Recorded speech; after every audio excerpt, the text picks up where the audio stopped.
Wonderful day, everyone. I am so happy and blessed to see all of you is here today because I would like to talk about purpose. Alam nyo, to some of you, sabi nga natin, looking for something na ano ba talaga yung gusto mong gawin, no? Because sometimes, kailangan bago mo tanungin yung ano yung gusto mong gawin, ano muna ba yung purpose ng buhay mo. Because sometimes, when you say your purpose is for your family, then, syempre, yung mga bagay na gagawin mo, everything about your family. But, everything na hindi nagda-direct sa family mo, inaano mo yun, nile-let go mo yun. So, sometimes, you need to understand kung ano yung talagang gusto mong directions ng buhay mo.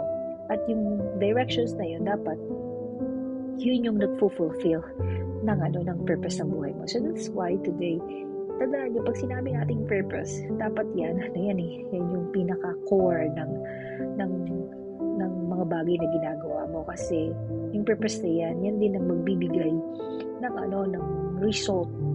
No? Kung ano yung purpose mo, yun ang magiging result ng buhay mo. So, that's why, like I said, when you do something, check, is this what I'm doing is also fulfilling my life's purpose. Kasi pagka ganoon, alam nyo, your life will be blessed. You will have peace in your heart, and you will have joy, joy that you cannot understand, and a peace that you cannot understand. Kasi alam mo that this is the place where you are, sabi nga, where your purpose is fulfilled.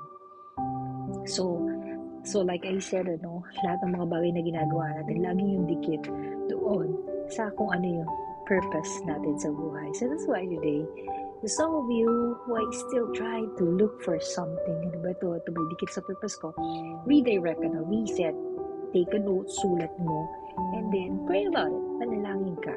Sometimes God is the one who will also give us clear heart, clear mind, and clear eyes to see kung ano yung directions mo. So, like to me, everything that I do, even the things that I do, my side hustles, sabi nga nila, bakit meron ka pang ginagawa? Aside from sa ginagawa mo na, yes, I know this is what I'm doing is one of my purpose, It fulfills my purpose, but these things also fulfill mine. Kaya everything that I do, itong side hustles ko, nagpo-fulfill din ito ng purpose ko. Why? Because it brings healing. It brings value to people.